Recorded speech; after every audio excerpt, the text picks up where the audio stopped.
All right. Fantastic. Okay. Welcome, welcome, welcome. It is the Jeff and Josh podcast. I'm finding my way around here. Welcome to the show. This is episode number 4. We're going to get into some pretty interesting stories. Some of the stories that we're going to cover, a brand new one breaking. I don't know if I put it into the title. Yeah, it didn't get into the title as of yet, but this one I definitely want to cover is number one. A fight starts in the Senate, and who else stops it? Matt Gaetz. Bernie Sanders. We got to get into that. We got to watch the video for that. We're going to talk about Elon Musk showing off Tesla Cybertruck at F1 race in Austin. He's saying it's the most impressive roaming billboard on the planet. I might have to get one of those. And then New York Governor Kathy Hochul announces the state has started conducting special media surveillance efforts to monitor hate speech. The NFL viewership is at an 8-year high. What is driving this? We're going to be talking about Thanksgiving and politics. We got Thanksgiving coming up in about a week and a half. Why are Democrats and Republicans pushing arguments over the holidays? I want to talk into that. Gavin Newsom cleans up San Fran for visit from China. Admits it's just for the visit. We're going to do some fun stuff about 14 exercises to increase your stamina. And then mortgage rates increasing to 8.5%. I want to dive into that because a lot of people are saying it's not a big deal. And I want to break down that. They really are. I tried to look for articles and they're like trouncing it like it's nothing. I want to bring up to the reality of what the middle class is having to face. Yeah. That just like we need to take a look at that because nobody's talking about it. We're also going to be talking about David Goggins puts Tony Ferguson through Hell Week. And Tony Ferguson says he's a changed man, and RFK Jr. is scoring endorsements from 3 high-profile athletes. So we got a lot to get into today, and I'm excited about to get into this. Real quick, before we get started, I want to share a message. So, what the purpose of this show and what our intentions are. So, we've started. This is our 4th episode, and nobody's watching us right now. Like, we've got 4 or 5 people who are watching us. That's it. We're on very few radars right now. But the radars that we are on have been vocal. So I've had family members reach out to me. I've had friends reach out to me and start to give their opinion, which I'm always open to opinions. And I always am looking for ways to grow. Having said that, I've got some good feedback. And I also kind of want to reiterate the reason why I started this. The reason why I started this is because I have noticed over the past 10 to 12 years, there's a lack of leadership that is going on in our country at the moment. And it has progressively gotten worse. It started with Obama, it got worse with Trump, and it's at worse now with Biden. You may not agree with what I'm saying right now. This is just what I am perceiving. It is okay if you don't agree with me, by the way. I'm totally comfortable with that. And the reason why I am saying these things right now is because I see that lack of leadership happening, and I can do one of 2 things. One, I can just put my head in the sand and pretend like it's not even happening. Or 2, I can speak and say something and hopefully inspire other leaders. That's what this is for. By the way, this show is going to inspire some people and it's going to piss off some people. I'm totally comfortable with that. The reasoning to do this is to challenge what we are thinking as human beings. There's too many people on the right who convinced that they're 100% right, and there's too many people on the left who convinced that they're 100% left. So for the people who are saying, Josh, you're out of your lane, stop talking about politics, stop talking about Biden, stop talking about Trump, I hear you. I know what you're saying. It's uncomfortable. You do not have to watch if you do not want to watch. Watch one of my other shows. This is supposed to be uncomfortable. And the reason why it's supposed to be uncomfortable is because I believe that America is still worth fighting for, and I want to push out positive energy. Will I change something? Here's the reality. Probably not. Probably not going to change the world. Probably not going to change America. But if I can change and inspire and help other people out, 100% I'm going to do that. I'm going to end that with what Patrick Bet-David read. And I just think it's a good quote right now for what we're going on with in America. You have no enemies, you say? This is a quote, by the way. Alas, my friend, the boast is poor. He who is mingled in the fray of duty that the brave endure must have made foes. If you have none, small is the work that you have done. You've hit no traitor on the hip. You've dashed no cup from the perjured lip. You've never turned the wrong to right. You've been a coward in the fight. My commitment to this show is to be someone who pushes boundaries, who speaks from the heart, and tries to inspire good leadership. I'm going to get a lot of things wrong. And I encourage you guys to point out the things that I'm wrong at. This is an open platform. I'm going to get a lot of things wrong, but I am comfortable with that. I'm comfortable with it. And this is hopefully to inspire other people to become better leaders.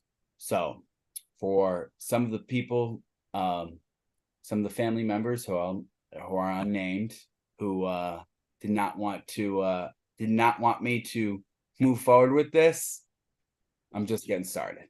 So I just want to start off with that, so we're clear on where we're going. Yeah, and by the way, I had people many times say to me, Jeff, I thought you were talking about running for president as a marketing thing. Like, you're not really serious, are you? And I'll say it right now. Vivek is running the campaign that I wish I could run. I'm not a communicator like him. He is a phenomenal communicator, whether you hate or like him at all, but it makes you upset. He is not afraid. He kind of has a little bit of FU money, can go out and run for president. I do not have that luxury right now.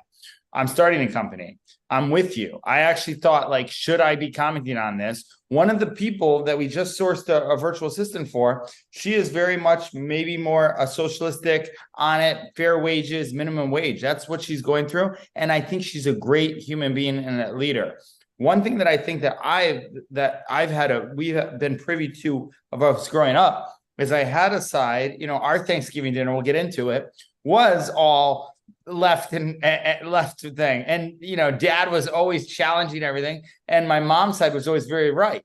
So I got to see both in the middle. And I was the guy at Nancy's house when I was sitting down and they were reading on all the presidents. And I always had a fancy in politics all the time. C-SPAN, these people sit up and talk. This is cool. They make change. That's really what I thought until I realized how corrupt it was. And I was like, I'm done. I want to be a lawyer. I want to be a politician first. Then I want to be a lawyer. And I want to become a teacher. And now I'm an entrepreneur. So with that said, it's crazy because now as an entrepreneur, I realize entrepreneurs are the ones who really change the world. But politicians, and a lot of these issues and what we feed in the media are the stuff that affects the narrative. So it's up to us, media, and God's given us a gift to speak. And I will not be silent. I'll never be silent.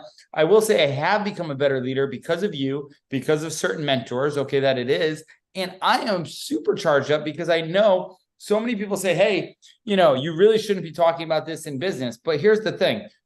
I believe this now, and I hope I'm wrong, and who knows, by 2030, if we don't change anything, we will not be able to even live stream where we're at now. So I'm glad we started the J&J podcast, even though it's episode 4, caused no traction. You're going to get it. You're going to get pushback. But I'm okay with standing up for what I believe in and taking takes on certain issues. Does it make me uncomfortable? Do I not know some issues that are talked about? Yeah, but I want to speak and listen clearly. And if anybody here wants to come on and really, I challenge to always to seek to understand all the time. One thing is I totally get how Aunt Nancy is. I totally get how Aunt Joyce is. I totally understand where everybody's coming from. There's a great book that if nobody's watched it, watched the video or read the book. It is called Changing the World Order. And it's about the left and right. And there's always a fight. And it's before revolution. And Jake Paul just said this. It was in a podcast I was watching right before I was getting ready for this.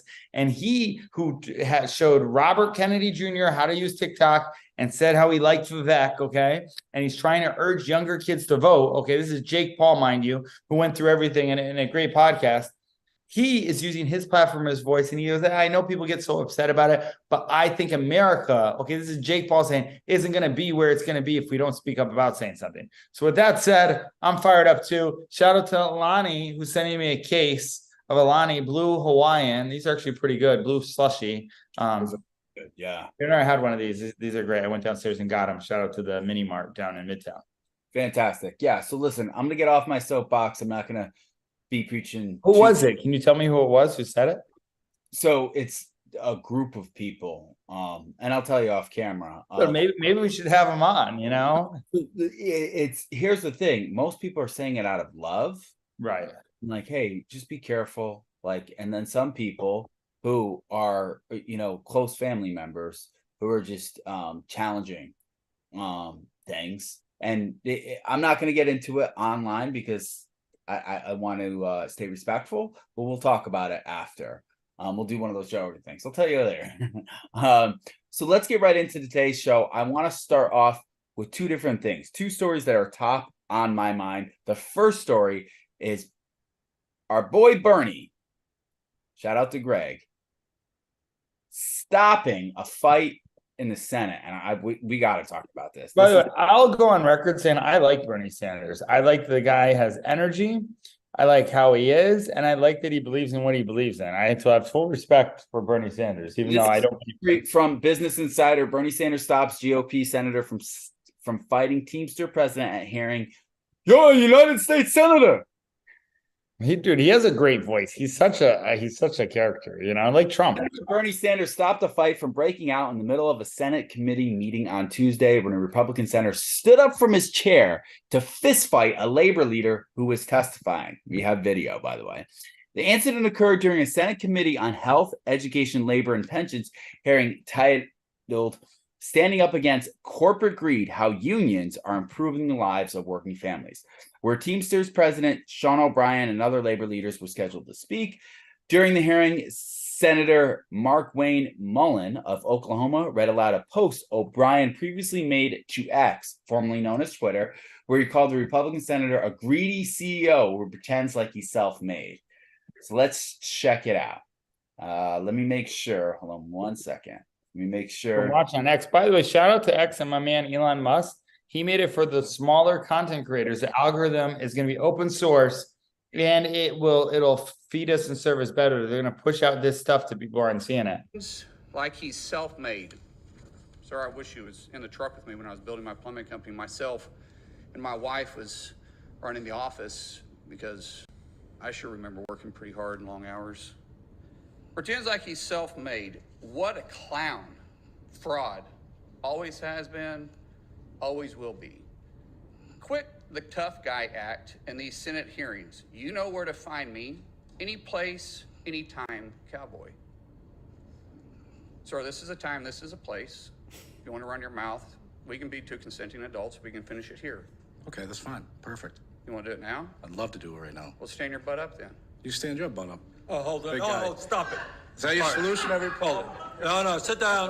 Sit down. Okay. You're a United States Senator. Sit down. Active. Oh, okay. Sit down, please. All right. Can I respond, Mr. Hold it.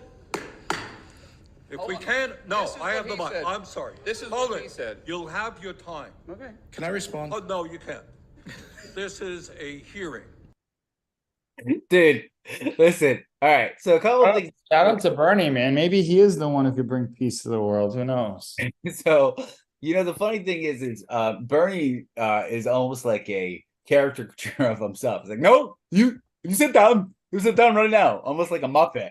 Yeah. And obviously he has some form of leadership because both of those two gentlemen listened to him and didn't go and start to fight. Mm-hmm. So I think this is a very interesting thing that I want to bring up because I think this is an important thing and I want you to unpack it after I unpack it. I love how the guy cleared his ring. He took it off like ready to fight. It's the universal sign. He's like, I want you to stand your butt up. He's like, why don't you stand your butt up? So this is what I notice is happening, and it's a trend, and we've talked about this before. Online, people have become more prevalent of how they bully other people. In fact, not only are they comfortable, but they see no repercussions of doing it. So listen, I don't care what two sides these guys are on, whether it's a Republican or a Democrat. All I know is one human being called out another human being and said, anytime, any place. And the person responded and said, this is a time, this is a place, let's go right now. Just like men would, right? And now they're ready to go up and fight. I personally have not seen this in my lifetime. I have never seen something happen like this in a Senate meeting, in a hearing where people are about to get up and fight. I've seen people argue. I've seen people get angry. Now, they didn't listen. I'm not trying to be like hyperbolic in the sense where they didn't charge each other. There was no fist thrown, things of that nature, but they were ready to fight. And this stemmed from somebody saying or having the comfort of saying whatever they want to say on social media, and it caused this interaction to happen. And I think we're going to see more of this as people just feel comfortable just saying whatever they want to say. How do you unpack this? Yeah, I mean, but I think it is good that people can be comfortable and say what they say. And I do think a lot of times, it's funny, man. We've been solving things in the Senate without solving it many times. Like this was, if you look at the issue, it was about Teamsters Union and wage, right? This is what they're going back and forth on, right? Yes. And it's funny, Jake Paul was just saying, man, people shy away from talking about politics because they get so politically charged. It goes to blows, right? It's like, and it's funny because anytime I go to a bar, I start talking about running for president, right? All the time. And so then it leads to politics. And then we start talking because president's that. And president, like you just say you're running for president, it's very blue sky. But once you go deep and down into actual issues, people get passionate about them. Oh my God, how dare you not this? Under wage war, greedy capitalist, right? It's always like left and right, no matter what. You need both of them at the end of the day. I think it was actually healthy to see in a point that people I think more honest discourse of like, of more shout out to Bernie, man, being the leader in there and people actually having a point of where, I kind of miss the old days like Boys Town. You see the movie Boys Town and they put everybody in a ring and they go fight it out and they just clear it out. Right. Like, I almost wish we did that with all the political officers. There's a kid I talked to. He's an AI expert. His name's Pick Predicts on Instagram. Chris Pickett, really cool kid, very knows something. And he kind of said that. I said, dude, because he was talking about where the stage of the world's going, right? With AI and taking over and UBI, universal basic income. And he said, man, I feel like all the politicians just really need to like basically clean themselves out, right? So how about you take all of them and you just put them into we had Elon Musk and Mark Zuckerberg ready to fight. I think it would almost be I think it would be more controlled than what we're leading to is the Civil War. Instead of people going in, we're leading to 100% towards that. Kiyosaki said that. The media is filling the fines perfectly. Israel, Palestine, Ukraine, Russia, right? They're making us pick sides left and right. So why don't we just have everybody pick a side and then sell it like UFC and put it all that way anyway, right? That's what we should really do. I think everybody would feel a lot better. I really do. I think some people would feel a lot better, but I also think that would be very unhealthy for the nation. Having said all that, it's funny because when you bring up the Boys Town thing, how like they just put people in a ring and said, all right, you guys figure it out. There's some truth to that because, Joe Rogan said something interesting on a show. He said, hey, it's funny when fighting is like the ultimate competition against men. He was like, because a basketball player could play it against another basketball player and the guy dominates him and he can always walk away and say, yeah, but if I took you in a fight, your ass would get kicked. Yeah. And with fighting, it's like once you beat somebody, it's this weird thing. You'll see enemies when they fight each other in the ring. And at the end, there's this mutual respect that's built. And I don't know where we are at a nation where do we have to go through that fight where mutual respect is built? I think we should be more evolved than that. I was having a conversation with a good friend of mine, and I'm gonna try and keep this as G-rated as I possibly can. But we were talking about how less evolved we have got as a society as we think that we have become evolved. So I'm going to give an example. My friend was saying, I got one of my Xbox like webcam, right? The PlayStation webcams, the Xbox webcams when they first came out. And he was saying, the funny thing is the reports I was reading is that people were flashing themselves on the Xbox webcams and the PlayStation webcams when they first got started.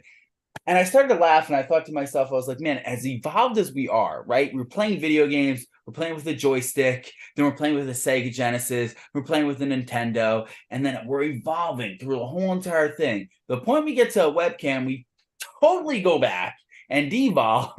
And now us as men are just doing the same stupid things we do and just flashing other people on webcams, right? So having said that, I think that's part of our DNA. I think it's something that's part of us that we're just going to be almost, what's the right word for it? Almost Neanderthal about some of the ways that we communicate with other human beings. But this is the thing that I think we do have. I think we have a deeper understanding of communication and love that if we lean into that a little bit more, we'll probably be better off. But I don't think anything, social media, I think all this stuff is just feeding anger and it's feeding hate. And I think it's making situations like this worse. And that's why these two guys are about to go fight. And Bernie Sanders has got to be the voice of reason. Yeah. But I wouldn't care. It's social. Like, it's almost like saying, if you say social media is the problem, and listen, you can feed algorithms to do it. That's what Elon Musk exposed that more than offer that, he had to buy 44 billion for Twitter to show that they're actually suppressing Hunter Biden's laptop. And who knows what they're suppressing on stuff like that. I know when I talked, and I'm afraid to even say it, when I talked about COVID, I got suppressed on Instagram, right? So this is like well known that this is going on. I don't think social media is the problem. I think it's the problem is the people behind it who are literally uneducated to a point that then it leads to just silly name calling. And at the end of the day, if like even Elon Musk, and I love Elon, but for him to post a picture of Bill Gates and say this is the way to lose a boner fast, right? Or whatever that was, right?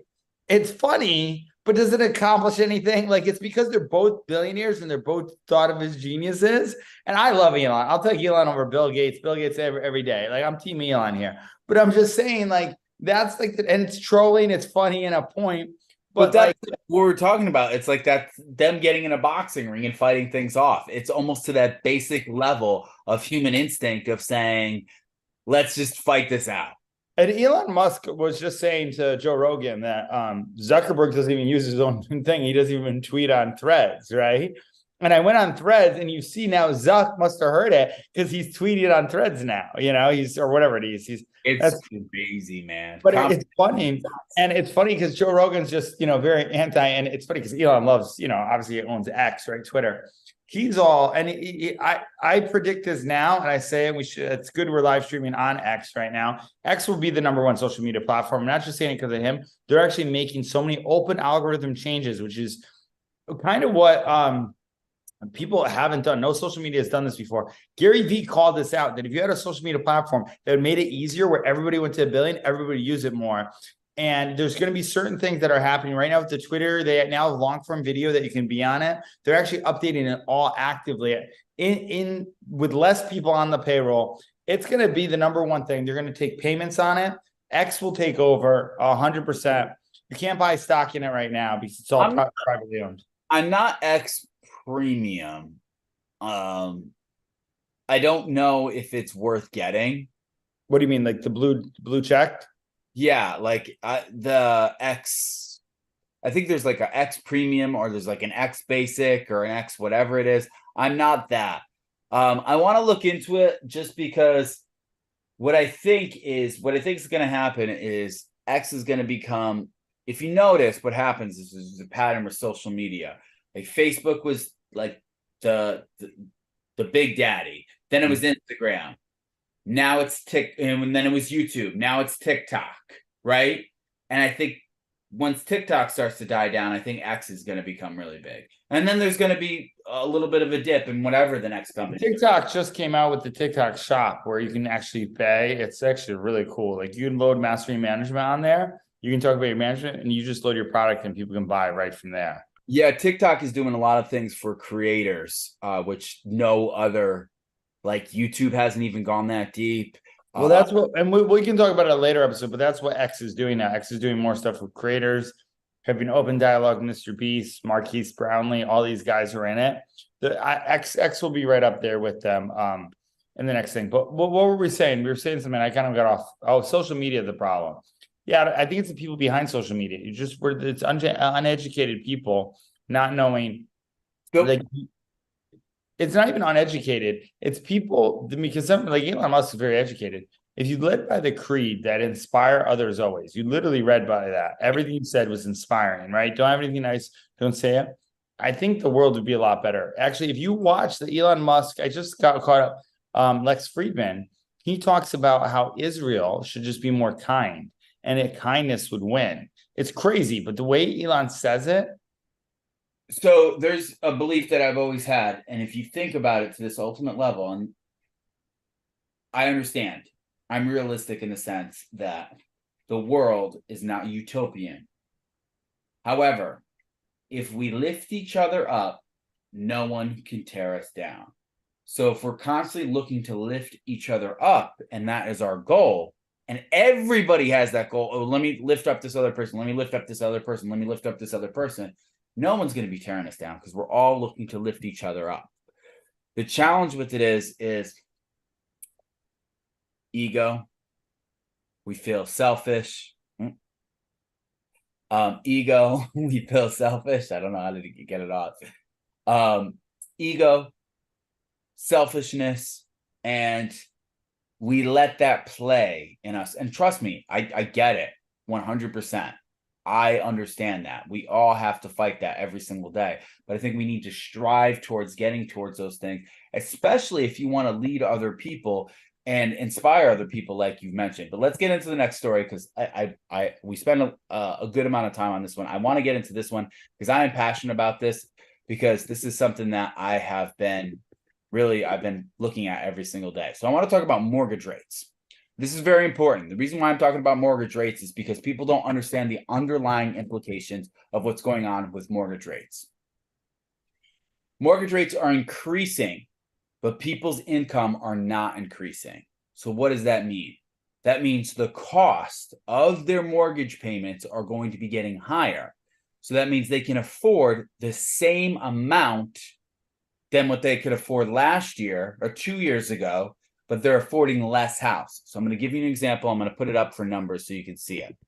So let's say you have a loan amount for $240,000. Right now, for a 30-year fix, our average rate as of today is 8.5%. We're almost towards 9%. If you were, and that means your monthly payment for a $240,000 house is $1,846. So your rent, your mortgage payment is $1,800 for a $240,000 house. Now, let's say last year, let's just change the interest rates. Let's say last year, our interest rates are 3.1%. So you have a mortgage payment of $1,025. So what does this mean? This means you have $800 that you're spending extra for the house that you're about to get. Remember, the price of the house didn't change. Your mortgage payment changed. So you're spending $240,000 for a house, but the interest rate has gone up. So you're spending more for less house. So I'm going to give you an example. Let's say you could afford $1,800 of last year. So you afford $1,800, and now let's look at what a loan amount is. Let's say, all right, let's not even say 360. Let's say 400. All right, so looking at $1,700. If I did, I'm not doing the math as well as it should be. But we're looking at $1,800. For last year, you could get $1,800, that same price that we talked about, for a $420,000 house. What's happening right now at the moment is people are getting less house, but they have to spend more money for it. So people who are growing families, people who have a family of 1 kid, 2 kids, 3 kids, right now, if they could only afford $1,800, because remember, people's incomes level hasn't risen. Everything else has risen. Interest rates, the cost of food, the cost of gas, everything has increased. So somebody will say to me, or a real estate agent will say, hey, listen, and this is a great saying, and I don't fault this, but it's marry the house, date the interest rate. So it's saying you can always refinance, right? So let's talk about that. Let's say you have a $420,000 house, and that's the house that you want to get. And let's look at the interest rate. The interest rate, let's say the interest rate is at. Is this making sense so far, by the way, what I'm saying? Yeah, it makes perfect sense. It's funny because I was just thinking about buying. I have to buy some sort of investment. I'm going to buy a cost segregation thing. Yeah. So we're at 8.5%. It's $420,000 house. Let's say a $420,000 house is the house that I'm looking for. It's got 3 bedrooms. It's got 1.5 baths. And it's $420,000. It has a finished basement. It's not that big. It's 1,500 square feet, but it's $420,000. I could only afford $1,800. But if I'm going to marry the house and date the interest rate, this is the house that I wanted. But now it's at $3,229. So when do the interest rates come down? No one knows. Historically, by the way, interest rates will go down right before an election because the president always shakes hands with the Fed and says, hey, listen, I want to get elected. Can you lower them down a little bit? Historically, there's always a little dip before elections, but then they always go right back up. The trajectories of them going up. So having said this, is if I were to get a house right now, if I can't afford a $3,229 monthly payment, or let's say I can only afford that for 4 or 5 months, what it forces me into a smaller house, or it forces me to see a house that's at 420,000 and say, listen, I can squeeze 2,800. So what I'm going to do is I am going to make an offer for 390. And that's 2,900, right? So the prices of houses are now going to dip and people's equity is going to start to dip because what's happening is people can afford less. So they're going to be offering less. The days of them coming and going over asking are not happening because people can't afford more because everything has increased. So I think this is something that people need to be aware of because it's a realistic boundary that everybody as homeowners are facing. Right, we can search all the mainstream media news. They say, well, mortgage rates were 18. This is no big deal. They're really trying to downplay it for whatever reason. Like we're not in a recession. We're in a recession, by the way, but according to everybody, we're not in a recession. I know the GDP has to be down certain certain periods. Like we went in a recession during COVID, right? It was, I think, 3 periods the GDP has to go down. Here's the deal, though. What's the solution though, right? This is the problem. We're at it. Is the solution to raise minimum wage and influx companies? Is the solution for everybody to start their own business, which is what most people do. That's why the workforce isn't. People realize they're going to go set their own wage and they have to get really good at sales and marketing, which is why we've seen such a dip in the workforce. When we flooded everything with stimulus checks, so many people didn't come back to work. Where did they go? There's more business startups right now than there's ever been before. I know that the coaching business is trillion. Everybody's coaching. I'm in that space, right? Everybody's coaching each other. There's consulting businesses on it. And there's more startups struggling right now where they're at. So I think that the answer to it is literally, I mean, it comes down to this. If it comes down to making more money, you know what I mean? Like at the end of the day, just because the payment was 1,800, like we've always had inflation. We've always gone up. You know, when they say, oh, with candy stores to be 5 cents. I knew back in the day when gas prices were $1.99, they used to be 25 cents or whatever, that we'd be at $8 gas. Like this is not a shock to me, honestly. Like the economy's always raised. Now, have we printed more dollars and inflated it? Hyperinflation's happening? Yeah, but like then we got to hyper how it work. Why I work all the time is to stay ahead of it, you know? Usually what happens in a scenario like this is one or two things starts to go up, not everything starts to go up. So what's happening is it's bleeding middle America dry because they have to spend more on gas. They have to spend more on electricity. They have to spend more on heating. They have everything. The cost of everything has gone up. So the solution to this is how do we get more money into the hands of the American people? And for me, I think it's simple, but again, I'm not an expert. This is what I believe. If you want to get more money into the hands of the American people, is you need to start doing things that will lower the I'm cost. listening. I'm listening to Sari. So whatever we've done with the way our oil reserves are has been a mess. We need to figure out whether it's we're drilling on our own soil or whatever it is that we're doing, we need to make sure the gas prices can come down. Well, the newest thing is green hydrogen, but no, go ahead. So that's one thing that we can do. That will automatically take people's gas tanks from being $80 to $40 per week, right? So they're starting to get more money back. Then energy. How can we make sure that we decrease our energy? And then the price of goods. So one thing, fault him for what you may, what Donald Trump was doing was, hey, we're going to put tariffs on certain other companies so they can't overcharge us. Right now, America is just we're being abused and bullied, and we're being overcharged for things. And I get it. I understand there was things that were going on after COVID and everything stalled. And now there's not a lot of people working. So the prices of everything is starting to naturally grow, but we're getting abused right now. So regardless if you like Donald Trump or not, the idea of saying, hey, listen, we need to make sure we put tariffs on things so we can actually afford the prices of things is actually not a bad idea, because then we can get more money into the pockets of the American people. And when there's more money in the pockets of American people, and they spend more money and the economy grows, and they can start saving money. They can start spending more money. They can start putting it towards things that are beneficial for their families, and families start to grow. But right now we're seeing a complete retraction.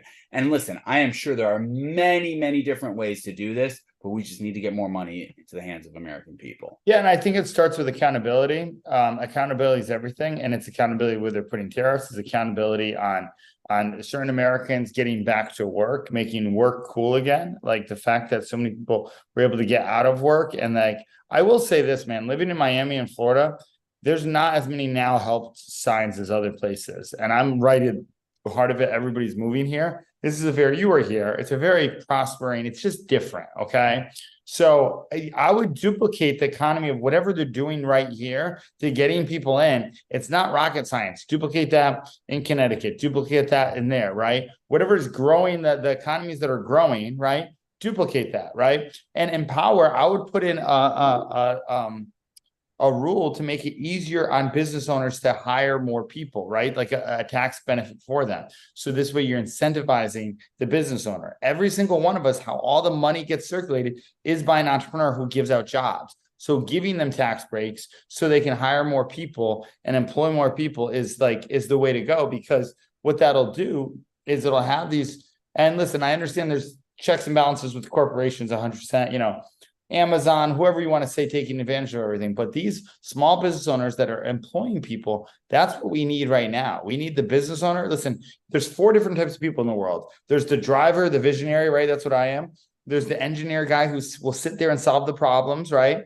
There's the person who's going to be more, they're just going to be more balanced at everything, where they're going to look at both levels. And then there's the person who's, the inspirational guy and kind of just will go do the marketing stuff, right? There's different types of people, and you just got to source the talent of the people. This is exactly what we do for consulting, and match people on where they are, whether you're building a restaurant, whether you're building a social, whatever it is. Business is what makes America, America. And what we're doing is we're getting away from all that by basically just penalizing everybody, So it's not where we want to be. So I think right now what is most important is that Americans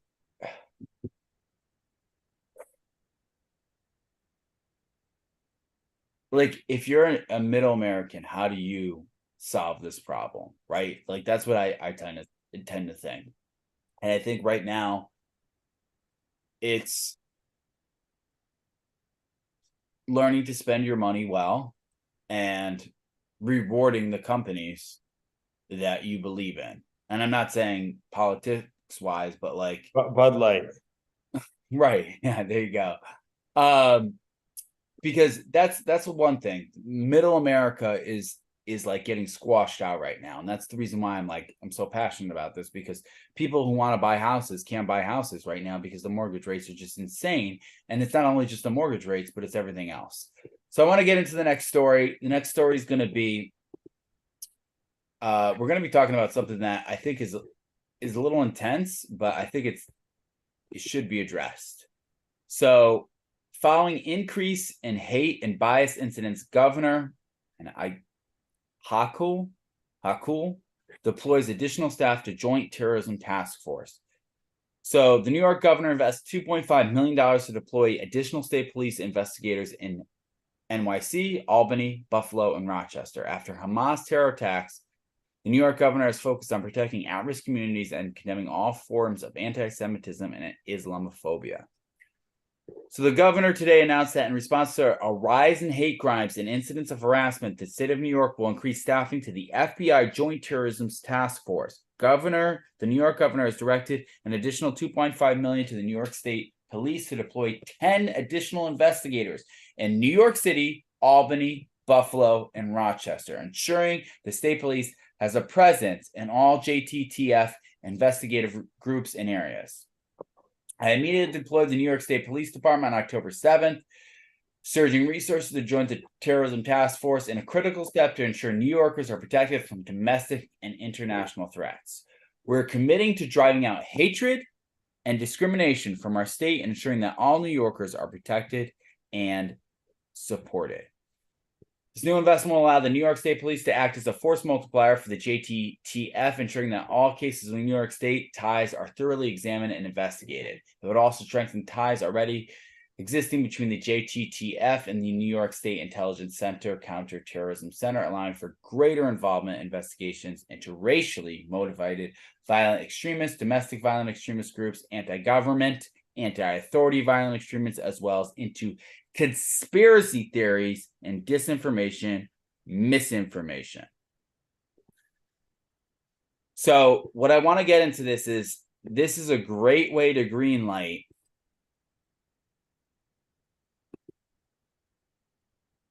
taking control. Yeah, I mean, at the same time, though, one thing I said is we do need accountability. So much for defunding the police. We just gave $2.5 million to it. There is, right now, because of what the media and what's going on, because of whatever happened with Hamas and Elon Musk said this. He said, man, Hamas is doing exactly what they wanted. Like, by them doing this, they're getting the reaction they want, because now they're reacting to it. Like, a terrorist wants more terror, right? What are they getting now? More universal terror. So they're winning the more we do all this. So now you're getting this all spread out, right? We just saw in the last episode, people are tearing down American flags, right? There's all that. People are hating America. You have listen, there's anti-Semitism. They're going to report spots of it everywhere, right? It's all politically charged by what people see. If people see stuff, okay, they're going to do stuff. Like, whatever you feed your mind, you become, all right? And a lot of times with the slippery slope here is 100% accountability. Having more police and more accountability is actually a good thing. Believe it or not, it's great. You need that. Where the slippery slope comes from, and maybe we could have one of my former friends who's a former New York City police officer. I talked to him. He said, Jeff, I feel more like I'm helping than a New York City police officer.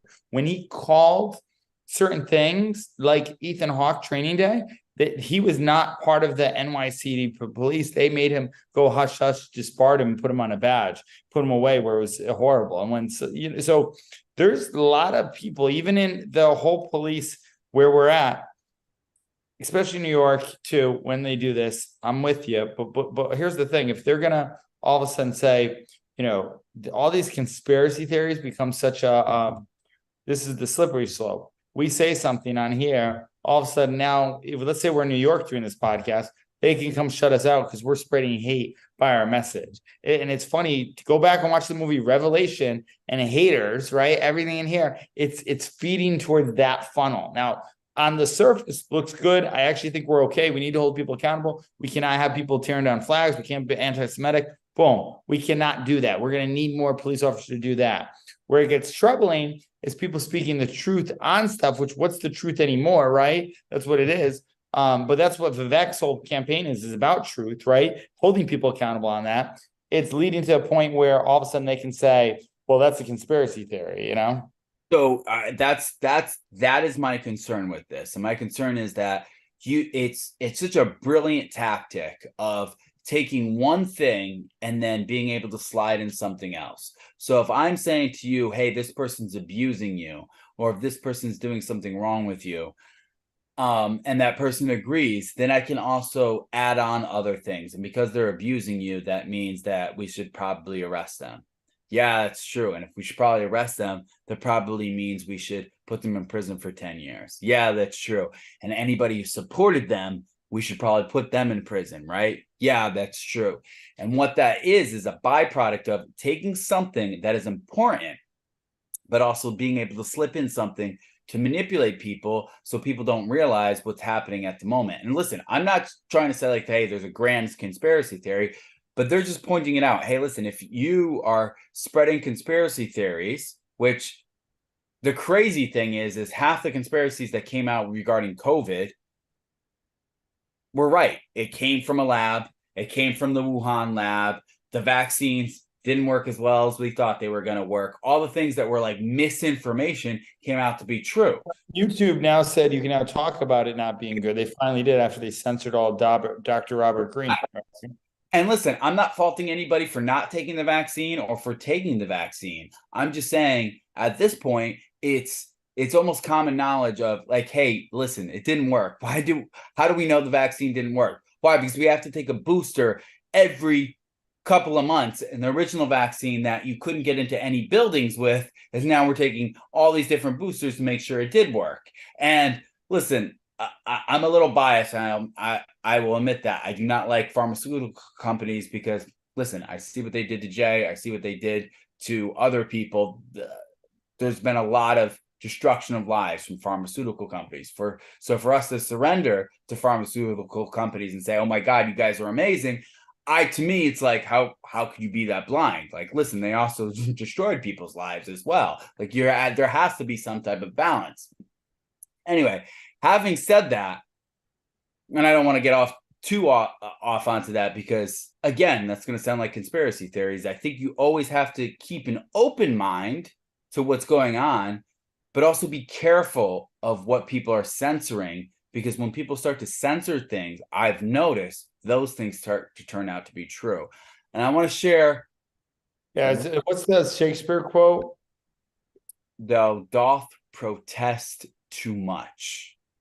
Meaning you're protesting too much, something's not right. By the way, the COVID was a big example of that. Every time someone spoke anything against that, maybe this is a natural remedy, that they shut it down. And then that's what made me be like, okay, this is wrong. And everybody now, the trust in the government's the lowest it's ever been now.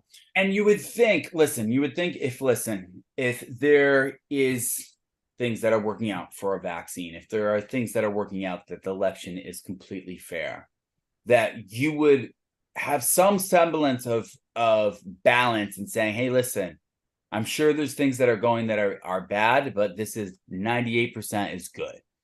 But what happened is when people started to protest too much, like Shakespeare would say, oh my God, like when they would say the election is the fairest election ever. I think it was the fairest election ever, or whatever it was. It's almost absurd. Listen, here's the thing. Trump lost. He's not the president. Biden is the president. I fully admit to that. But the problem is when people say it was the fairest election ever, anybody with half a brain goes, listen, there was not one person out of 360 million people who was like, you know what, I'm going to vote twice for Biden. I'm going to vote twice for Trump. Especially after the onslaught. They just tried to kill Trump all those years, hate or love Trump with the Russian collusion. Vivek pointed out to, and I was actually watching today, that clip of him has gotten retweeted beyond belief, of him saying, go say it to Kristen, whatever her name is, at MSNBC, because she pushed it. So they pushed this whole narrative that it came out not true. If anything, it was more true for Hillary being in bed with Russia for anything than that. Okay. It's been proven. And then on top of that, okay, he points out that, so that's it. Elon Musk spends $44 billion and gets Twitter to prove that they've actually suppressed. And I could care less about Hunter Biden. It's a sad story, the whole thing of his thing. Actually, I'll tell you this. I went on a date with a girl who was friends with Obama. This is a true story, right over here in Miami. She's friends with Obama. She had a picture with Obama. And I'm telling her, I'm like, they're not going to really run Biden again, right? Because now she's totally left, socialist, the whole thing. I'm totally right on this point. Not totally right, but more bipartisan. But I can have a civil conversation and everything. So I'm on the with her, and then I say to her, I said, she's like, well, Biden has a brother. And I say to her, I go, well, why don't they run him for president? He'll be better, right? And she's, oh no, he got in trouble. And then she started like listing off this, like he was an attorney, but he like lied about his stuff, like all this, like just really bad stuff. And like Biden, by the way, I'll say this time and time again, Biden is probably one of the most racist and presidents we've had, with the crime bill, with saying you should put them back in chains, saying if you don't vote for me for black.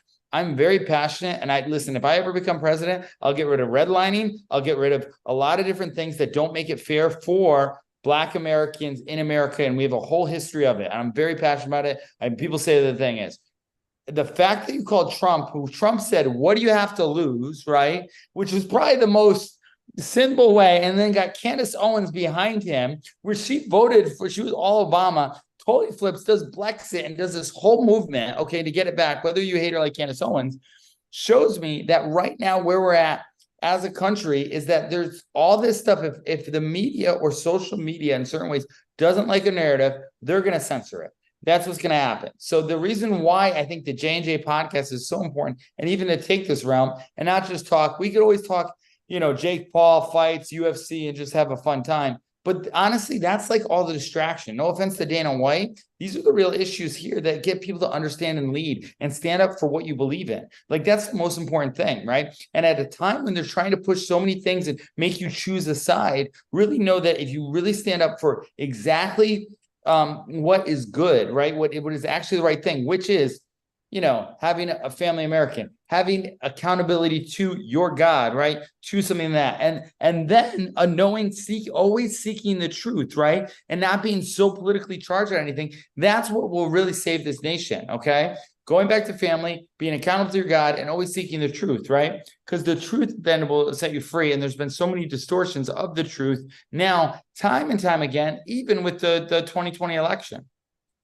Yeah, and I love it. I love everything that you're saying. I listen. This world is we're pushed into two different corners. It's either you're right or you're left, or you're black or you're white, and there's a lot of middle ground. There's a lot of like being able to find the 101% principle, find 1% that you agree on, and give it 100%. And I think we need to start doing that. And I kind of want to summarize this by sharing these lyrics from our boy, Tom McDonald, because we're talking about hate speech. And there's a song called Fake Woke. Listen, you can like Tom McDonald, you cannot like Tom McDonald, but I think it's crazy how these people screaming facts, but they fake woke. Hate their neighbor because he wears a mask or he stays home. Has a daughter, but his favorite artist said he slays hoes. Picks her up from school, music slaps on the way home. Censorship's an issue because they choose what they erase. There's a difference between hate speech and speech that you hate. I think Black Lives Matter was the stupidest name when the system's screwing everyone exactly the same. I just want to spend Thanksgiving Day with food in my family without being accused of celebrating Native casualties. We've got so divided as black and white and political. Republicans are bigots, libtards if you're liberal. There's riots in the streets and it's just getting worse. You're all screaming defund the police. You're all genius for sure. They're underfunded already. They're way too busy to work. Order food and call the cops. See what reaches you first. And the crazy thing about that is there's a lot of nuggets of truth in that. Like, we're just fighting against each other, and like there's all these things that are happening, and there's also these things we're fighting against each other, right, on this pattern. And then above us, all these little things are happening, and we're just so unaware of it because we're all fighting against each other. Yeah, the one thing I will push back, and that Tom McDonald song is again, he says, Black Lives Matter is the stupidest name when the system's screwing us all exactly the same. The one thing I will say is, and you can go look this up, the Black Lives Matter thing, it's so horrible that this is actually a cause when they actually decide to promote, and there's probably more people that unfortunately are not getting the footage like George Floyd that actually do die all the time unjustly. Okay, this happens across. It's happening in Colombia, Medellin when I'm there, and people get shot and nobody walks away from it because they have no police. It happens. I hate to say it in America. Okay, when we take a cell phone, we get a picture and we plant it, and whatever it's George Soros funded or whatever it is to fuel the flame, and then we start an honorable name like Black Lives Matter to just show this thing. We have everybody fund it, and then it goes to it's the worst thing in the world, right? Everybody gets duped again. And here's the thing. The system is not exactly the same. One thing that's great about America is we can all get here. Someone can swim to be here, and we can start. And if this was a race, we'd all start at a different point of a race. Where we started, we didn't start in the most richest place. We started a little bit beyond, right? But the skill sets and everything we're at, if we all started a race, okay, and someone started like ahead here, and here, right? And we're all running this human race. It's our God-given gift with my skill sets of where I am to reach back and help somebody else out. That's all that it is, okay? And you have to do it in certain ways. You can't do it just by just saying, hey, well, we're all the same, you can all work for it. No, you got to reach back and help. I have certain skill sets that I can help people. God's given me skill sets I can go back and help, right? And that's the thing. And I have certain skill sets that can do it. And same thing. And you got to make people useful. Even the person who maybe started the race back here, they have skill sets they can be useful. Because the biggest thing in it, and listen, don't even get me started on disability and certain things of how we fund disability and we keep people down in disability. I understand people are born with, such disadvantages and we need to fund and take care of healthcare. I totally understand that. But I also think when we cap someone's income, okay, which is socialism, which is what we're going to universal basic income, we're capping their growth, right? A tree can grow anything but a tree and only can grow that far. But humans can have unlimited potential. Look at Elon Musk going out there. Look at Bill Gates with whatever he's trying to do. He's trying to fund another vaccine and let out mosquitoes to kill everybody, right? These guys, he could be a mad scientist if he wants, right? Whatever you want, you can go do. And what we do is we hamper people's growth by feeding them junk on the TV, by feeding them whatever it is, the latest Netflix, the latest TikTok, right? I don't know if TikTok should get banned, but I do know that certain countries do it better where they actually, they just, like, TikTok is not, it's not the problem. It's more the people who watch it. What? This is my belief on TikTok. You drive a car without a seatbelt and you get into an accident, you're going to get hurt. You could get killed. That's why we enforce seatbelts. Mm-hmm. There's some seatbelts that need to be enforced with TikTok. It's just that simple. Like, listen, it's a tool.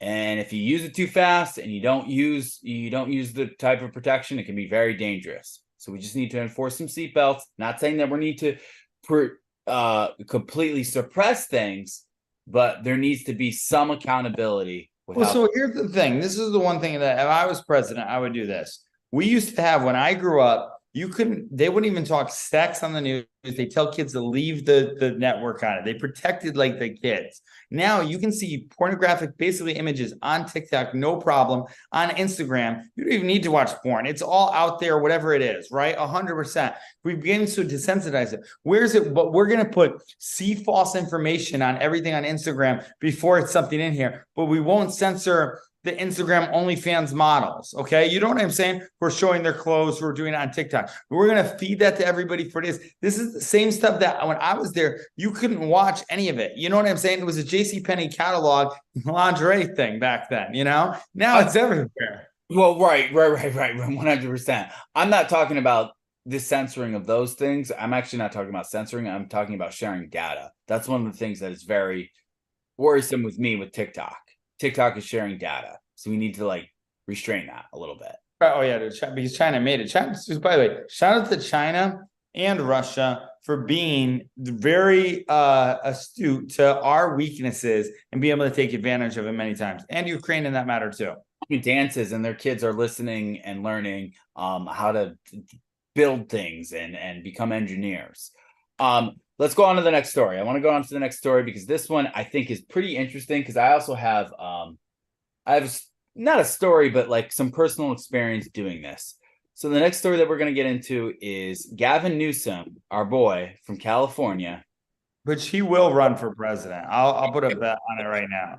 He is running instead of Trump. He's way better than Biden. I think he'd be a way better candidate than Biden. That's my By the way, I don't know how he wins, and he's gonna win. Like they'll rig the election for him to win right now if they want. He's Biden? a little bit more healthy. What? You're saying Biden. They'll rig, they'll rig the election for Gavin Newsom to win.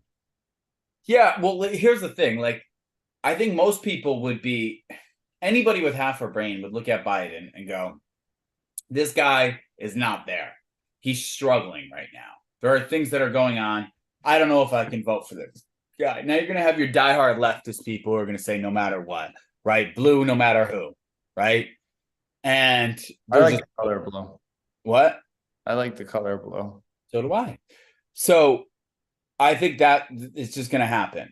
But I think as time goes on and Biden starts to shake hands with more invisible people, and as he starts to stumble more and more, he's just going to start to lose voters, right? As a leader, you don't inspire people by tripping over things and showing complete incompetence, because people look at this person and go, oh my God, I think I could do a better job than that. And I'm not fucking smart, right?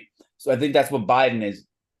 Unfortunately, whether or not he wants to or not, I think that's what's happening right now. If they put Gavin Newsom in, that solves all their problems. He is way to the left, extremely extreme. However, he is competent. He's a good speaker. He's a great communicator, and he's competent. He can speak. He can have a conversation with somebody. Yeah, he's your typical. He's your Bill Clinton. He's suave. He's all that stuff too. It's funny. Grant Cardone. I don't know if you saw the video with Grant Cardone. Grant Cardone was sitting next to him in like Malibu in California, and he turns to Grant Cardone and goes, "Hey, Grant Cardone, I can't get away from you on Instagram, and now I can't get away from you here." Totally. And Grant says, "Man, I'd vote for him. He was so likable in that little bit of it." You know, this is what Grant Cardone says. Who knows if he'll run for president? Grant has a better shot to run in 2028.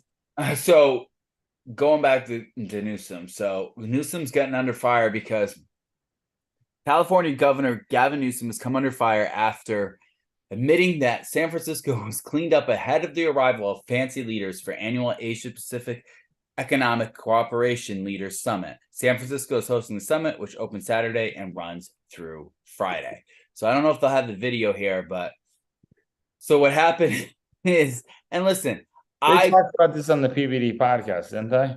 I don't know if they did just yet, because this is pretty new. This was yesterday, so they might have. Newsom apologizes. Yeah, so I know folks say, oh, they're just cleaning up this place because all those fancy leaders are coming into town.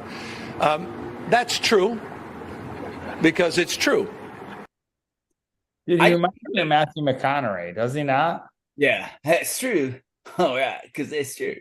Now, I give him credit because here's the thing. I worked at a restaurant, and what would happen is the big wigs would come in. The people would come in, and everybody would do their dog and pony show. They would start ordering all these nice little things. They'd start ordering new cutting boards, the artist new cup racks, brand new cups, so everything looks fresh. So when you serve everything looks good. And I worked for the restaurant industry for over 10 years, probably, I think, close to 15 years. And probably more than that, actually. Yeah, more than that. So what I saw was a pattern. And that every single time bigwigs came, everybody spent money to make sure that the bigwigs thought that we were running things smoothly and that everything was clean. When the reality is we were just cleaning up after each other. All the cups weren't brand new. All the plates weren't brand new. All the cup racks weren't brand new. All the cutting boards weren't brand new. And the districts of operations, the area managers would come in and say, we did this now when they came in, and let's keep this. Let's keep this as something that we will do. And we would go, oh, yes, absolutely. We're committed to doing that. The challenge is there wasn't enough labor to do those things. There wasn't enough money to do those things. We would overspend when the bigwigs came. Stay later.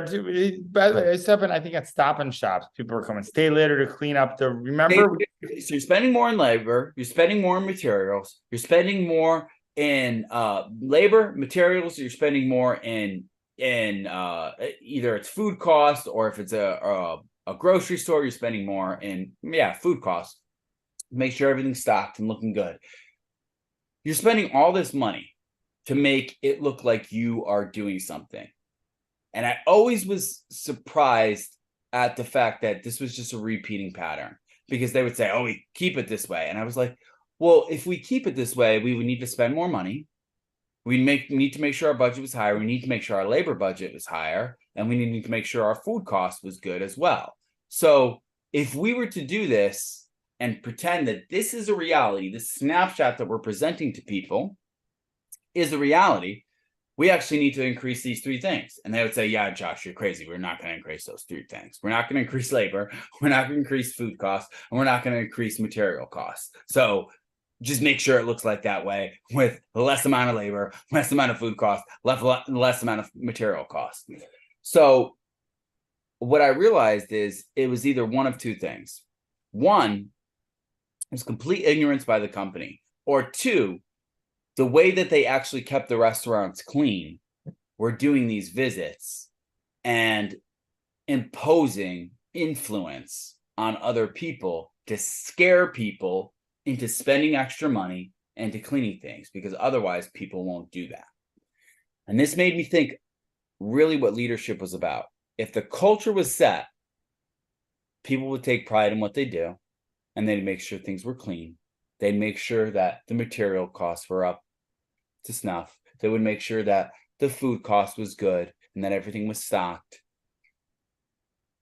The challenge is, if the culture is not good, you're going to be running into exactly what Gavin Newsom is talking to, cleaning up to make a good show. And that's what Gavin Newsom is doing right now. San Francisco is a shit show. Walgreens and CVS have things put behind chains, because when people walk in, people steal things so much. So things are probably, and by the way, that's a big answer to defunding the police. So Sandy, if you know Sandy, she lives in San Francisco. I said, how is it? People told me it's like Mad Max to live there. Don't go there. San Francisco is by the way one of the most hailed, the bridge, the whole thing, the hailed cities. I've never been there. Okay. I don't even want to go right now. Maybe they cleaned up now, we go. But like, it's all standards at the end of the day. Like, here's the thing. Let's look at it this way. Apple the store, great culture. You go to Apple store, they're all clean, right? Their products are good. The people are whatever else. It's a standard of culture. Chick-fil-A, right? Standard culture. Everybody's present. That's their standard. Now, do they maybe have to clean up stuff as well as they go, and they lower the standards for it? But San Francisco, all of California, LA, there's so much homeless. There's more homeless than it's been. I don't know what's going on over there. How Gavin Newsom is going to even win presidency when the state is like in decline, and he almost got. They did an emergency election to try and to see if he was really the governor, right? That's how bad it was, right? And now it's this swab guy going in, being honest, hey, yeah, we're cleaning up because of that. It's just poor standards on everything going forward. Listen, Midtown Miami, where I live right now, what saved it, okay, is this was a crime area, by the way. 10 years ago, you come to Midtown Miami, it's the most beautiful place right now. It was not that. What we have, they spend money to have 2 police parked outside here so nothing happens. I feel safe when I come here. It's a beautiful street. There's all these shops, the design district's right here. It's bougie, right? But this was not it. And here's the thing. You go to Beverly Hills, Century City malls, there's more things of people smashing all these designer brands, taking stuff out in California than there is right here in Miami. What's the difference, right? The difference is that the police, we have police on the corner, we have rules and law of it, and we don't have unreasonable homeless like they do in San Francisco. So San Francisco, you're looking at this chart right now. Larceny and theft is up year over year. Right? So you have 27,000 from last year and 31,000 from this year already. And we're pretty much looking at a year at this moment. So the challenge with this is why did this happen? This happened because San Francisco stopped prosecuting people if they didn't steal over $1,000. So you just gave a green light to everybody who says, hey, listen, I want to steal. They're not going to prosecute me after $1,000. So I'm going to walk in to any Walmart. Wait, what are those numbers on? Because they have sex trafficking. Is that just one person? This is all of San Francisco. I know it's all of San Francisco, but my whole point is like I feel like they've really suppressed, and everybody is mad at me for talking about this, but in Connecticut, there is human trafficking and sex trafficking going on the Berlin Turnpike. It's reported. You're 100% right. It's human trafficking. And let me see if I can. I'm just trying to think, is that just one report in the year, or when's the DRN? I just am 14, 15, and then 1. Yeah, it looks like only 1. So I just think here's the thing, and I hope those are numbers. I don't hope it's any more. I just think there's a lot going on in California. We're funding money, and there's not a lot going to a lot of stuff that's not being reported. Yeah, I think right now what's happening is, and this is crazy. Why is Gavin Newsom trying to make everything look good for Xi Jinping? Yeah, because he wants to get in bed with China so he can win the election, and they'll help with all their TikTok data. That's hate speech. That's a conspiracy theory. I mean, it makes sense though. China probably doesn't want Trump to win, right? I wouldn't think they do. Trump kind of made it living hell for China. I personally believe that and Vivek said this, that China needs to be accountable for COVID-19 of the thing. This is what he said. Trump called it the China virus, right? Whatever you want to say, wherever it came from, right? I do not think this is even conspiracy theory or whatever. I think it's because Trump made it so hard on China. Why wouldn't China make a biological warfare thing? This is just common sense to tank our economy because we started making it tough on them. That, like, I know that sounds really but that doesn't even, that sounds like totally reasonable. Like, we're making it tough. We're going to make this thing. We'll make everybody sick. It'll tank your economy, which it did. Okay. It'll do the whole thing because Trump played hardball with China. So Trump actually, maybe to all the people who don't like Trump, was probably the cause of COVID because he was hard on China and China came back with that. Like, that is a plausible thing that if I was China, I was getting, all these restriction tariff and not doing all this. Yeah, 100%. So do you think China is going to want Trump to win again after all this? No, not at all, right? Trump made it living hell for them, right? Right now, they can have whatever they want. We have a weak leader in there with Biden. It's a matter of days before they take over Taiwan. We're all the semiconductor chip. They make them in San Francisco too. That's another place. One of my buddies lives out there. That's all he does is do it. He was trying to leave the job and start his own business. He's like, oh, there's so much political stuff on it. Say what you will about Trump. And listen, this is me saying I'm not a fan of Trump. Because when it comes to the hierarchy of human development, he's on the arrogant scale. Oh, definitely. And he has dictatorship stuff about him. So listen, here's the thing about arrogant people. They can get results, but you always got to clean up after them that they get the results. The thing that was good about Trump is at least people feared him. People didn't know how to handle this guy, right? With Biden, people do not give a shit. We're viewed so weak right now. And it's so sad. As for somebody who is an American, I've always been proud to be an American, and we're just looked at as a very weak nation. And it's sad because we embody one of the strongest things ever, and that's freedom. That's the ability to be free. And that's so hard. That's so hard to fight for. That would mean by cause, we are stronger. And unfortunately, we seem to be weaker. But I want to get up to the next story. Well, really quick though, do you think Vivek, if he won, he would be a good leader and strong enough against everything? People would fear him. I like Vivek. I think he's got a lot of good things. I think he has a lot of good qualities of leadership. The true test of leadership is seeing if their walk is in line with their talk. Because anybody can talk a good game, and Vivek talks a very good game. He's an excellent communicator, probably the best communicator that we have running. Better than Newsom, better than anybody on the Republican stage, better than anybody, better by far, Biden than far. But will he actually walk the walk? I know he's talking the talk, but will he walk the walk? And if he was elected, we would see. I think he would, but I don't know, because people are human beings and people have egos, and they're susceptible to bribes. They're susceptible to other things. Because remember, Trump talked about draining the swamp and getting rid of a bunch of other people.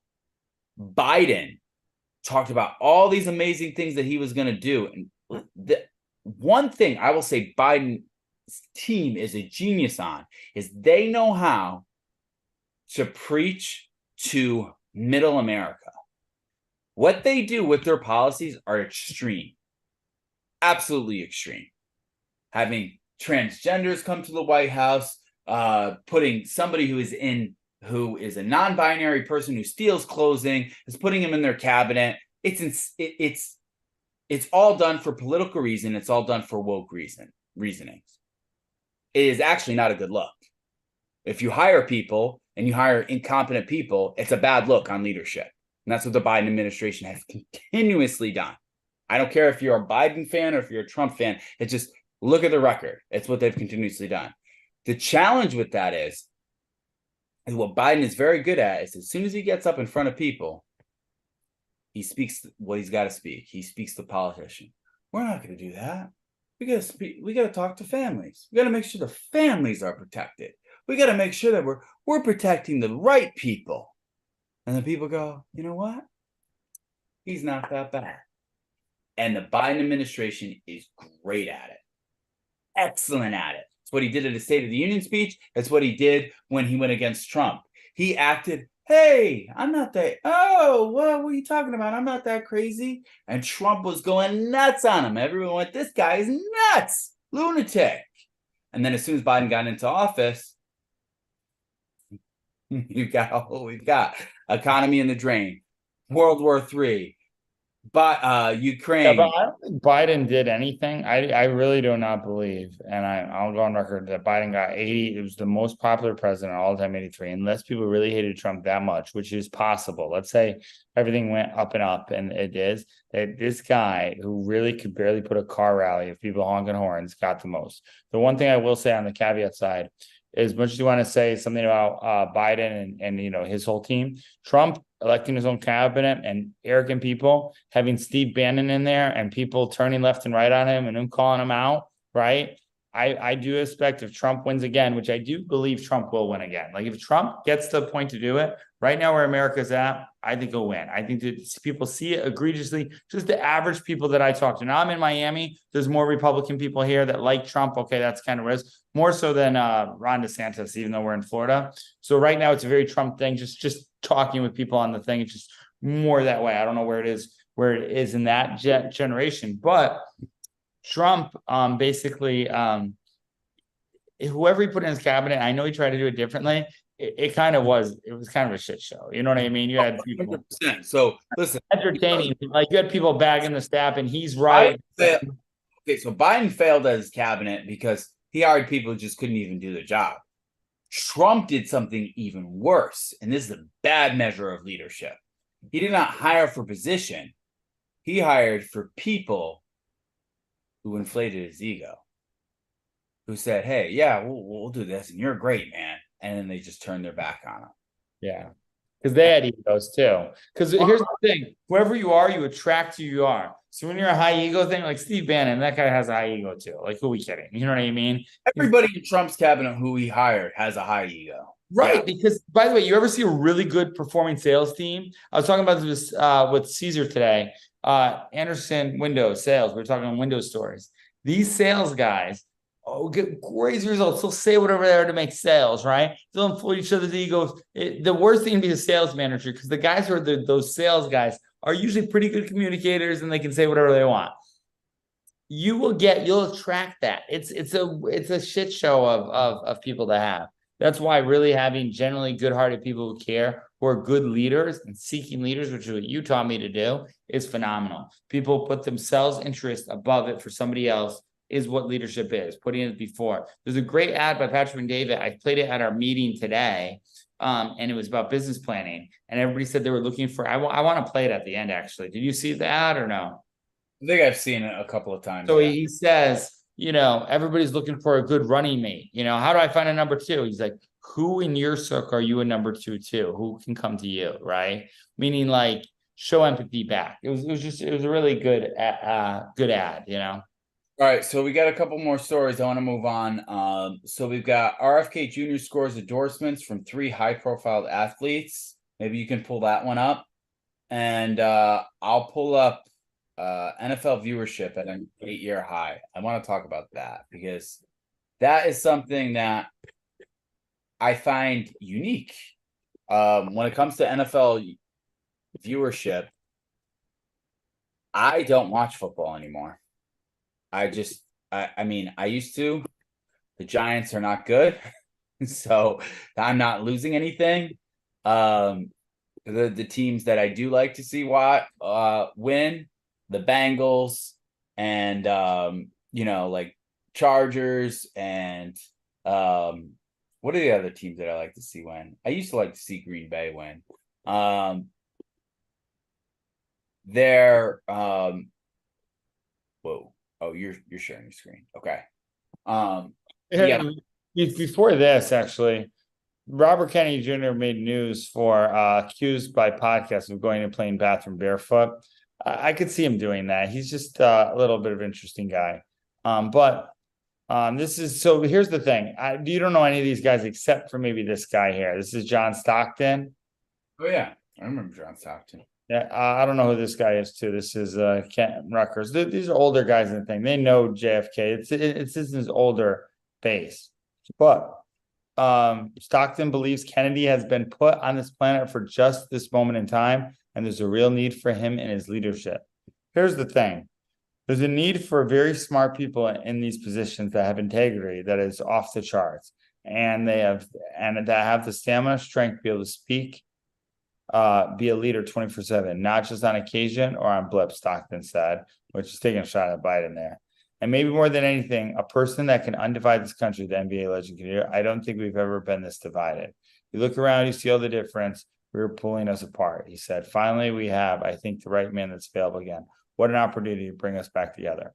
So here's the thing. I'm actually kind of, I actually like Robert Kennedy Jr. I think he possesses a lot of different things. I don't think we'd be, and I don't think we'd be horrible. I'll probably go to the town hall that PPD is going to have. I'm going to drive thing.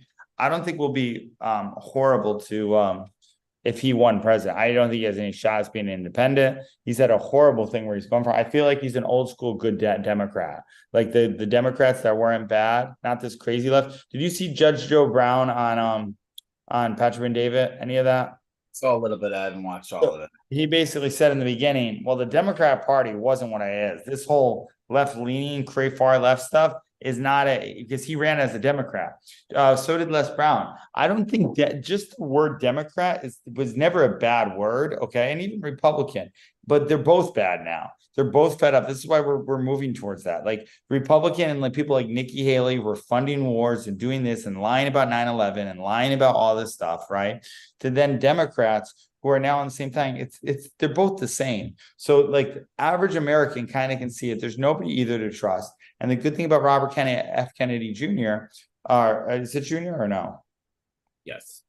Yeah, the good thing about him is he's seen both corruption on both sides. So he calls it out for what it is. And he's just your old school Democrat where if like, if I'm trying to think who's a decent, like, I don't know, like JFK, right? And any of those guys been. So, and like, we need an outsider. Trump's an outsider, Vivek's an outsider, Robert F. Kennedy. Everybody else inside, those are the 3 people that are outside. Like RFK. So this is where I would be right now. Just being completely honest. This is just Josh Lewis speaking. I would feel, and as soon as I speak these words out of my mouth, I'm like gonna want to take them back. But I would feel so much better if Biden wasn't president. And I would prefer if Trump wasn't. Yeah, I know what you mean. Just because Biden, we know, is not competent. We know whoever's running, whatever's happening, it's a bunch of people who don't know how to lead, and it's a mess. We're practically getting into World War III. The borders open. It's just America last. It's not America first. It's America last. Every self-interest first. Sending money to all these other countries, but our own. Correct. Like, what would the economy? Like, dude, what if we did a stimulus check, which was probably the worst thing, but they did a stimulus check for whatever Trump. That was when Trump was in here, by the way. They wrote a stimulus check, just they did one with Biden too. I think it's the worst thing, giving people free money. But like, we can give whatever it is. How much billions did we give to Ukraine? I think it's over 120. Okay, imagine if we gave 120 billion to America and divide it all against America. Just pass the ball for that. You know what I mean? I think it's 70 billion that would help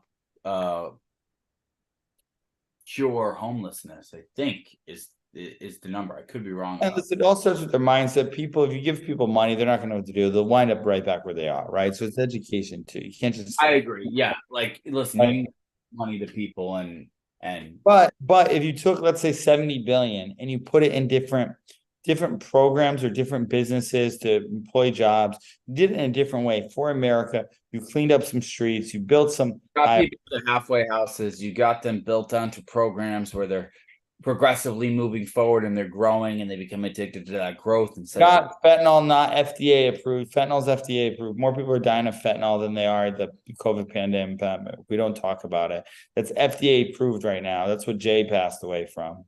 I know. And you know what's crazy is so where I live, Connecticut, in my town, 2 people were caught, and on them they had drugs.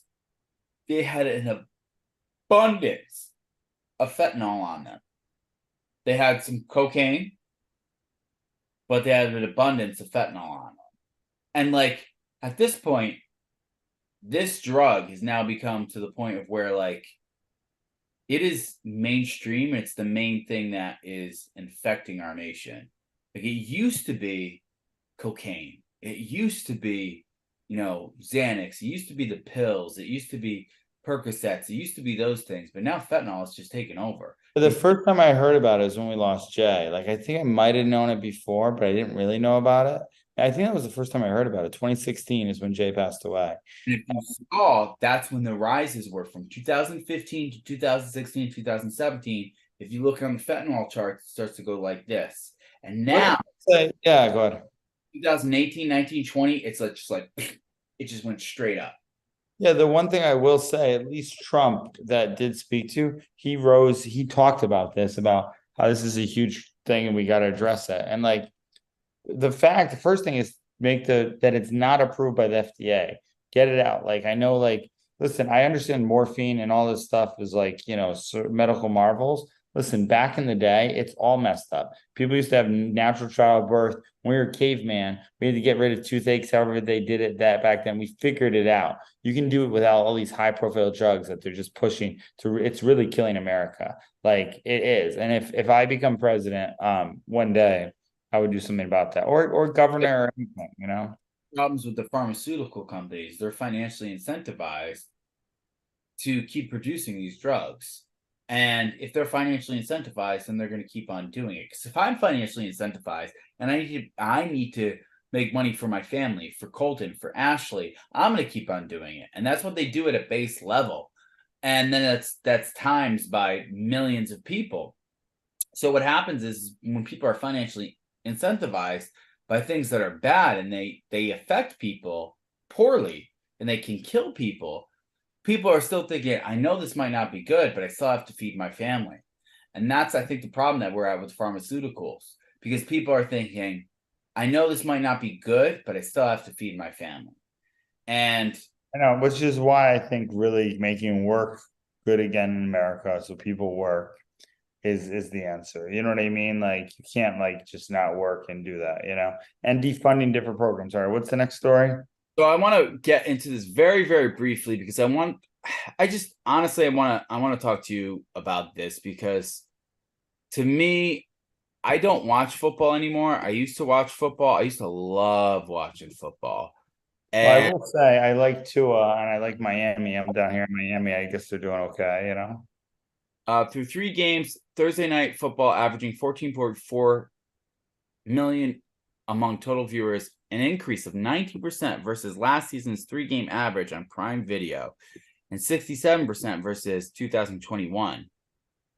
Thursday night football's 2023 3 game average is up 48% in total viewers over last year's full season average.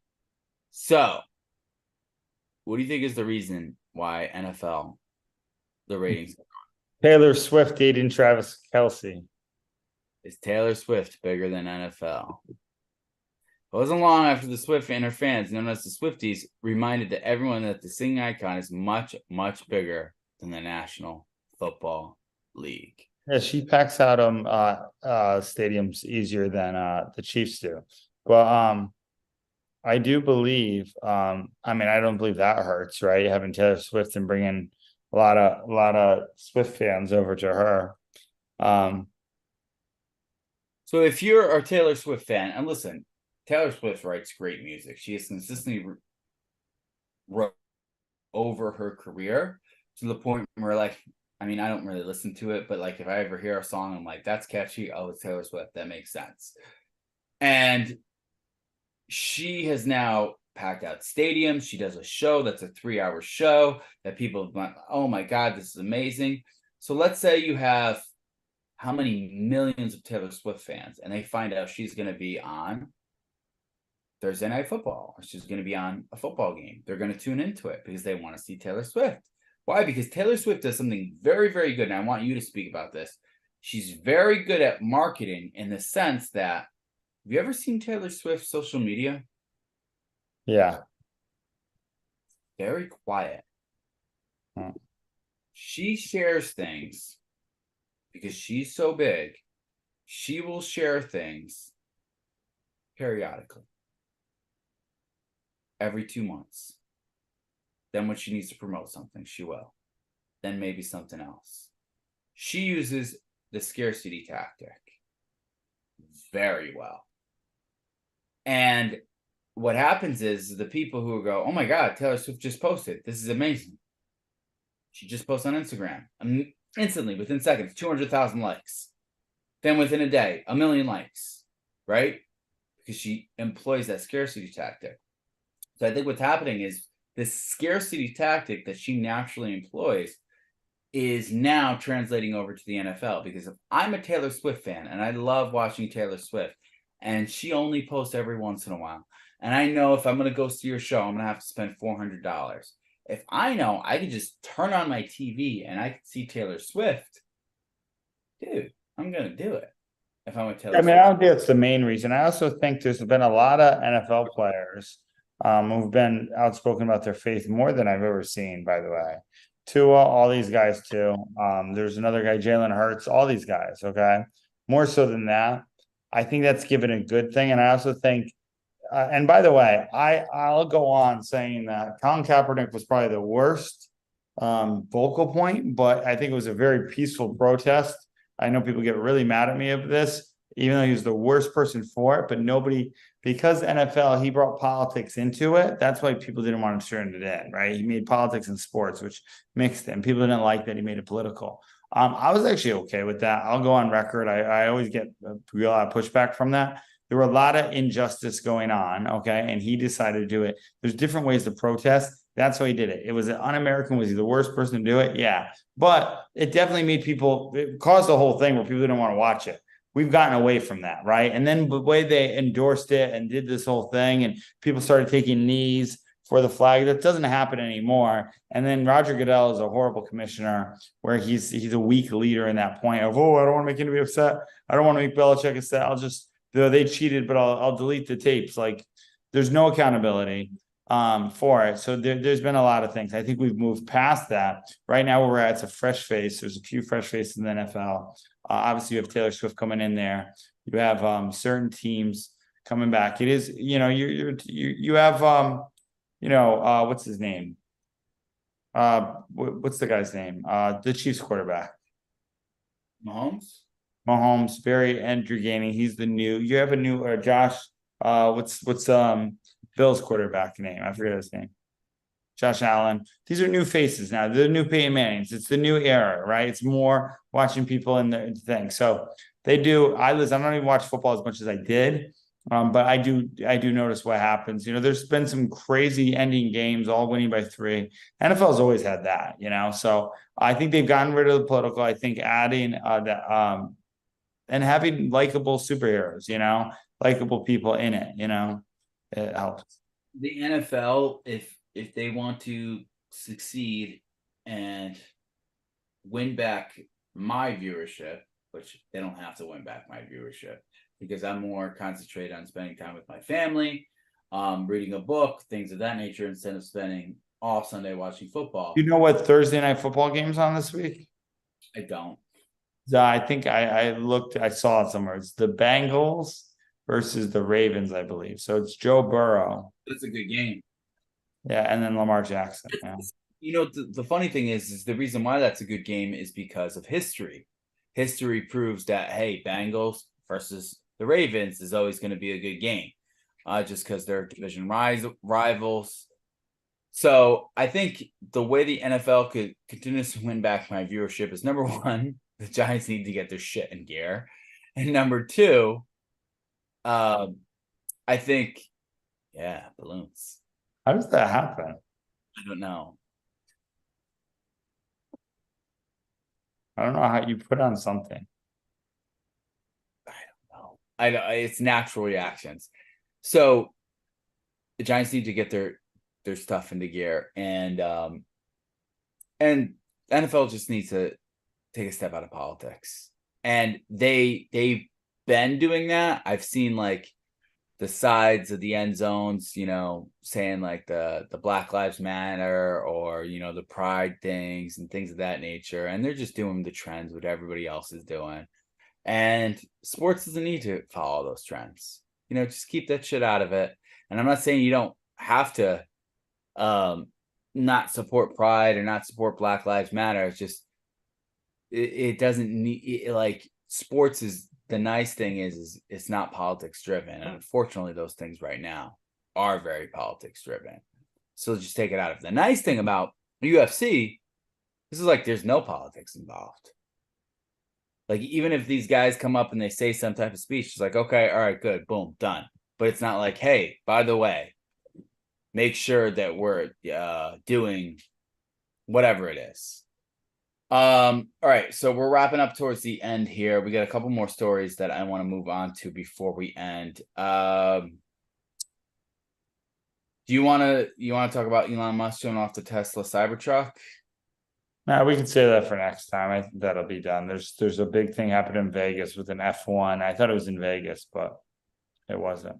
So we're in 5 minutes. 5 minutes. Okay, so what's cool. We should actually do the timer for each story and put this on, It's not a bad idea. Yeah, you're right. I'm looking at all the AI plugins on Zoom. Let's do 14 exercises to increase your stamina, just because I think this is, listen, I want to preach good things to make sure that we as a nation are,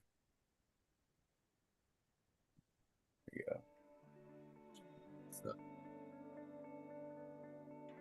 You hear the music? Can you hear me too or no? But I can't hear you. you're sharing computers. I am. You can't hear me? No, I can't actually. That's cool. This is, I should show you this. Zoomtopia. This is all, we can actually play around with this. These are all in by. All right, so let's talk a little bit about 14 best exercise to increase your stamina. Why are we even talking about this? Because my natural inclination is that I always want to be healthy. If I'm not moving, I'm dying. So for me to share this with you is just a reminder to me to be moving consistently as opposed to not moving. And B, to keep Jeff entertained because he's changing his background right now. All right, so these 14 exercises are going to increase your stamina. So steady state cardio. Jeff, have you ever done steady state cardio before? No, I don't think so. What is that? So basically, that is staying at a certain point of a heart rate and just doing that at a steady state. So making sure your heart rate gets to 120 and just managing that for 20 minutes. So to do this form exercise, the target heart rate between 135 to 150 for 30, 60 minutes, several times a week. Goblet squats. Have you ever done goblet squats before? I have. I do them every day. I do legs. It's a part of my 5-minute workout. They take out a lot of you. They can really just. Yeah, I'm doing it tomorrow, actually. Tomorrow's Wednesday. I do legs on Wednesday. Slide board mountain climbers. I don't know what this is. Oh, I think this is. Oh, you move your feet up and then you go like this back and forth. That one's fun. Mm-hmm. Let's rate these on a scale from 1 to 10. 10 being fun, 1 being not fun at all. Okay. Farmer's carry. You know what farmer's carry is. We used to do this with Dan. You just walk around the gym with weights. Scale from 1 to 10. What do you rate it? I don't know. I did those with Sayuri. So got broken heart. Probably like I don't know, like a 8. Yeah, I would say a 7 to 8. Those are fun. Walking. Scale from 1 to 10. I give it a negative 10. You don't like to walk? What if you walk next to a girl you really like then my wife, and I walk next to my son, and I still that makes it worth it.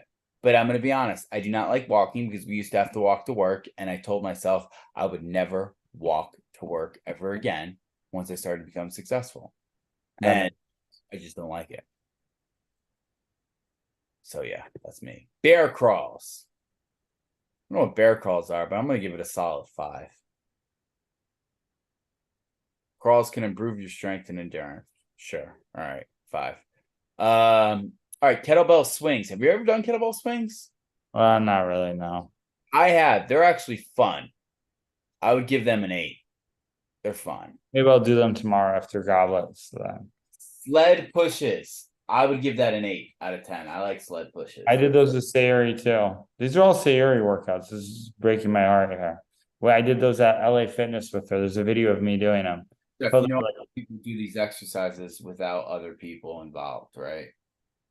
Yeah, I know, but then I'll think they actually have a sled here. They have battle ropes here at the gym here, Battle ropes is fun. I really didn't feel like it ever did anything for me, but I would. Neither did I.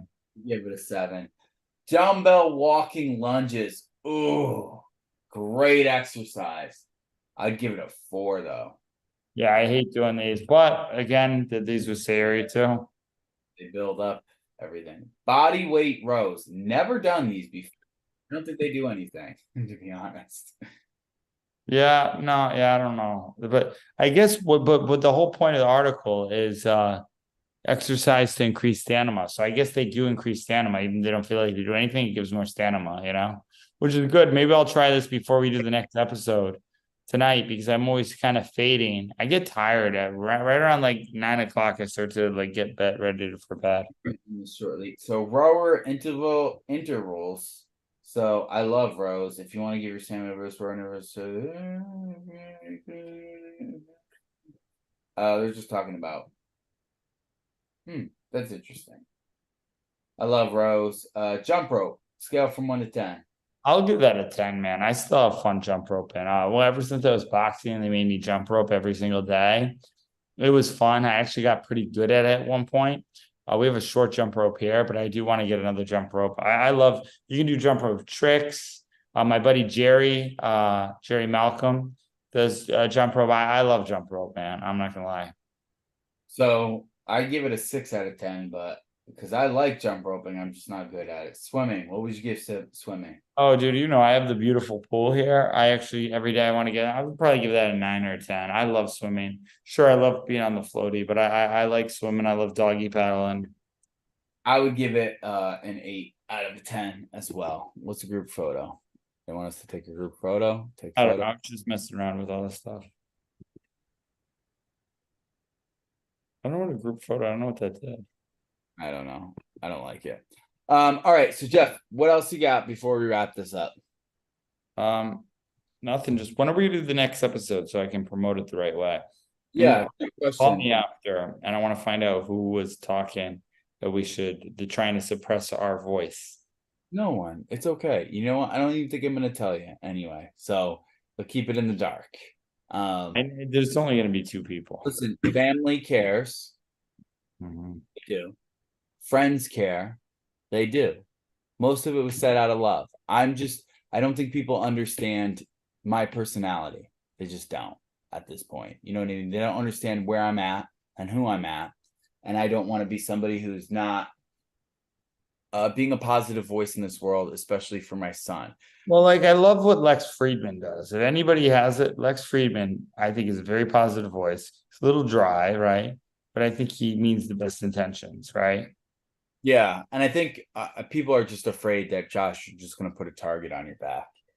And yeah, that's true. That's anything with any type of branding or marketing, you know? Yeah, I think that's I've already survived so many haters, JT Punk, all these guys, right? Guy called me a scam. I've survived all that, you know? And that thrives me. I need that. I love that. I love the people saying you can't do it. I need the enemies. Like, by the way, did you watch the 10 enemies? I watched it whenever it came out 9 months ago, but I need to rewatch it again. So that's what the business plan is about. They're going to build it around there. I know it's funny because Patrick and David just sells the training of stuff that he's already put out and he makes people do it. It'll be cool. I bought a ticket. I'm going to it. All right. So let's do this one. Next one. Let's see. We could do it. What's this week look like for me? I don't know. What's this week look like for you? I have a very busy day tomorrow at 9:30. We're onboarding a VA. Eunice for the girl works for Harvard. Then at 10 o'clock I have my meeting. 11 o'clock I'm meeting with George for a presentation. Thursday. So Let's plan to do Thursday. If we don't do it Thursday, we'll do it either we'll do it over the weekend. All right, this was good. Good job. We had a lot of energy. We added a lot to the audience. I hope the audience won. I know you and I won because we spent time with each other and we spoke about some cool things. I feel like I'm in Miami with you. So let's do this again. Hopefully in the next few days. If you guys I love doing this. I'm so glad we did this anyway. I can't wait. I know it's the 4th episode. Dude, pretty soon I'm gonna have podcast studio, I'll live stream, I'll have another camera. That's what I work for every day. I read it. So it's cool to have this, but we're gonna have it a lot more and I can't wait, you know. And I'm gonna get like a nice podcast thing going on as well. It's cool because like I figured out how to broadcast on my TV. So if I wanted to do that, I could do that. My TV doesn't work. I gotta talk to the guy. I want to do that as well, you know. All right, man. Love you guys. Have a great night. Be powerful. Lead people in the right way. You have no idea the power that you have inside yourself. It's time to bring it out and be a good inspiration for other people. Jeff, what do you got to add? Yeah, no, inspire others always. Lead out there, inspire. Don't be too quick to react to anything that you listen to all the time. You know, we do talk headlines and stuff out there. I just acquired a press and podcast company to really put out a better narrative, and we're gonna see what we can do on that. Maybe we'll be reading my press too, but even don't react to us. Go do your own independent research and really trust your gut more than ever before. All right, you hear it, guys. Everybody have a great night. We'll see you later.